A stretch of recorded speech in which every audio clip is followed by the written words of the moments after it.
While Premier Smith says she wants Albertans to choose to stay in Canada, the opposition says her actions show otherwise. I'm joined now by Alberta NDP leader Naheed Nenshi. Mr. Nenshi, good to see you again, sir. Thank you for being here today.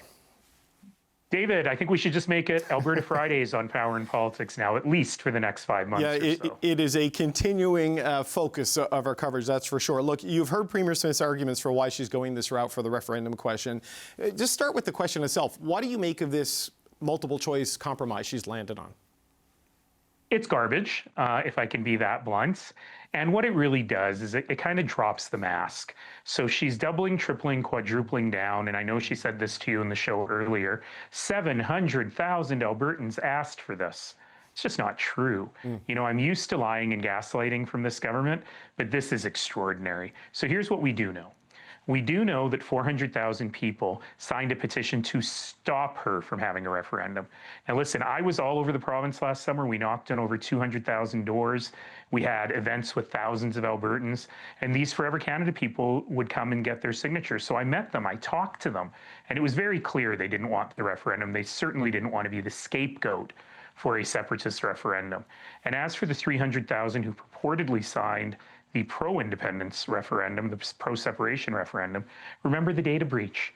Remember that they had for, we now know, a year, all the information on all Albertans. So while these poor volunteers, and I have great sympathy for them, I won't agree with them, but I love that they were passionate enough to stand out in the freezing cold, ask people for ID, get signatures. Meanwhile, someone was in a back room, maybe, right, with a list of all the voter data, just filling out sheets. And these people were pawns in the game that is ultimately played by the Premier and by her Chief of Staff, who goes by Free Alberta Rob, and the leaders of the separatist movement, whom she owes her position as leader of the UCP. Right. So she claims to be an innocent bystander. She claims that she believes in citizen initiatives, that these are citizens pushing her to do it. She's been driving the bus the whole time, and she should just come clean on that. And we kind of saw that in her address yesterday, where she said, well, I was going to give the separatists the question they wanted, but the court, those pesky courts and those pesky Indigenous people won't let me do it, so I'm giving them a different question. Right. But it has to be this fall. If she was really a federalist, she would say, I'm going to keep fighting for Canada. I'm not a federalist of convenience or a Canadian of convenience. And we'll wait for the court rulings to play through. And then if we're ready to have a referendum at that time, we will. She's not doing that because she owes the separatists a favor. Well, look, there's no question that there has been illegality and impropriety in this process with the data breach, the refusals to cooperate, and now learning it's been for a longer period of time and still exists online in the United States. I think arguably Thomas Lukaszik's group would be quite happy to drop the whole thing and not have any kind of a referendum on the future of the country on October 19th. But here we are, that this is going to go ahead in this form. It is not constitutionally binding, though the Premier says she will abide by option B should it pass and start the process of moving towards duty to consult and a properly binding question on the future of Alberta and Canada, all while trying to do the pipeline, finalize the MOU, and get a lot of money for carbon capture for the Pathways project. How does any company sign a check as big as going to be needed to do those things with this hanging over the country? This is the critical issue, David. So I'll back up a half step, and you know I love to do that. Having a referendum is a very, very bad thing. It's the third time in Canadian history we've ever had one. It's bad for many, many reasons. First of all, these things are inherently difficult to predict. You know, Brexit wasn't polling much higher than Alberta independence is polling now when David Cameron decided to use that for leverage with the federal, in that case, Europe, in our case, with the federal government. So we don't know what'll happen. We know that it's emotionally taxing. So Albertans this summer, instead of having a great summer and having barbecues, are going to be fighting with their friends and neighbors about separation and increasingly being scared about losing our country because of Danielle Smith's political malpractice. And the third reason is the one I use a lot. I call it the head reason. You know, I was just in Montreal earlier this week doing some volunteer work.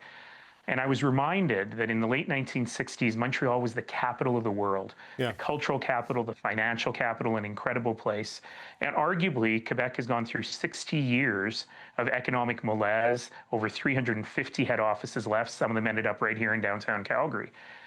And they never passed a referendum. It's just the threat of the referendum over them and the threat of separatism that caused this economic problem. So I'll sum it up to answer your question with your question. Who is going to invest tens of billions of dollars in a new pipeline if they don't know what country they're investing in, if they don't know if it has to go over an international border? The economic instability is extraordinary. The chambers of commerce have already come out opposing any idea of a referendum. The CEO of ATCO, a very solid conservative, and the CEO of one of the largest companies in Alberta has basically said she's not investing in Alberta until the separatist garbage is gone. People voted conservative in the last election because they trusted Danielle Smith with the economy, and she's just lit the economy on fire. But how do you then deal with this sentiment of separatism and grievance in Alberta? Because it does exist at enough of a scale and an organizational might that it can have an influence in the internal politics of the governing party, and it can get hundreds of thousands of signatures on a piece of paper. However the data breach happened, people still willingly put pen to paper to do that. The Premier, made the point that ask the question and move on. Right? Move past it. How do you deal with it if you don't give them this pressure release valve of a referendum of some sort? Well, there's a lot of coulda, woulda, shoulda here, right? And I'll answer the second half of your question first, which is, does this give us the chance to move on? No, it does not. No one will be satisfied by the answer in this referendum. If option B wins, who knew there was multiple choice referenda? If option B wins, that actually starts a whole new process. If option A wins, the separatists say you didn't ask a clear question, and we're going to keep going with this. Option A feels a lot like 1980 in Quebec, and that certainly didn't put an end to things there either. It made things much, much worse. So that's part of the problem. The other problem is, how did we get here? And we got here because the Premier has fed this. She's not an innocent bystander in all of this. She changed the law 4 times to make it easier for the separatists to get a binding referendum in place. And the courts finally told her she couldn't, so she went for a Hail Mary pass. She's been behind this the entire time. And let's be really clear, support for separatism has not increased. In fact, it's probably gone down since the Wexit days. Despite all the attention, all the oxygen, the microphones and the money, all of the stuff that the Premier has funneled or provided or facilitated for the separatist leaders, who, remember, are the people who got her elected as leader of the UCP. So they've given all of this. Albertans are not getting on board with them. So the question is, what do we do about it, right? Yeah. How do we deal with this grievance? And I would argue you do a good job. So the Premier often says, you know, we haven't had anything done in 10 years and we have the best chance to build a pipeline now. She forgets that we actually built a pipeline in the last 10 years. The first one to Tidewater. No Conservatives in 70 years have advanced 1 mile of pipeline to Tidewater.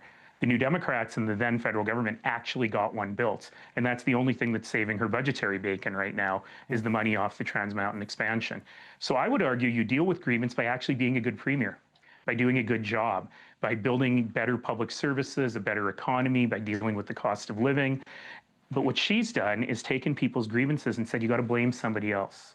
It's a blame game. So she blames Trudeau and saying, last I checked, neither of those people were in power. And one of them, frankly, never got very close to power except for a dental program.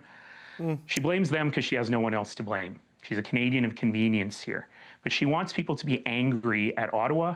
Nowadays, she wants people to be angry at immigrants, which are the other referendum questions she's going to ask, these broadly anti-immigration questions, because she doesn't want to just do a good job and defend her terrible record. And so I would argue the best thing a politician can do is actually be good at your job, and then the grievances go away. Right. She seems to be stuck by the calendar and by the legislation on the citizen initiatives to find some way to make this happen on the 19th of October. Because, correct me if I'm wrong, Mr. Nenshi, but the provincial law says you can't have a referendum a year leading up to the election or a year after the election. And the election is set for October, late October, I think, of 2027. So the 19th is sort of the last of it. Last window of opportunity to do it.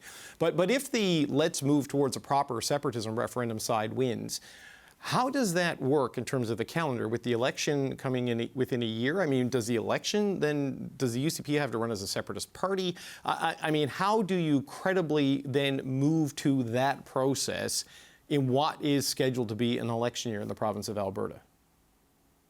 Yeah, I was about to get so excited because for the first time on Power and Politics, I was going to say, ooh, David Cochrane, you're wrong. But actually, you're not wrong. You are correct. But these are all laws of her own making, right? She put these laws in place. And she could have had a referendum with the provincial election. That would save us about $100 million in referendum costs. She could have done a number of different things, or she could have just not had a referendum. And she could have said, I've done the best job I can do to show you Canada works. And now I'm going into an election and you can tell me if I did a good job or not. And the separatists could have done that. They could run in an election. Yeah. And like the Parti Québécois does in Quebec and say, we're going to have a referendum. They tried that in 3 by-elections that we had here in Alberta exactly a year ago. I won't embarrass them by telling them how many votes they got when they ran against me, but I will tell you in the most separatist-leaning riding in all of Alberta, we beat them. The NDP beat them in rural Alberta, right, and they barely cracked double digits. So I would say, you know, she can just go to an election. Hell, she could call an election right now and ask Albertans, is this the right path to take? Let's cancel these referenda. Let's postpone them. Let's call a full election. Let's have a true democratic conversation. But she's scared to do that because she knows she couldn't have won in 23 if she had run as a separatist, and she certainly can't win going forward as a separatist. Naheed, the leader of the Alberta New Democratic Party, I have a feeling we'll be talking with some frequency between now and October. Thank you so much. See you next Friday, Dave. See you. Thank you, sir. Bye-bye.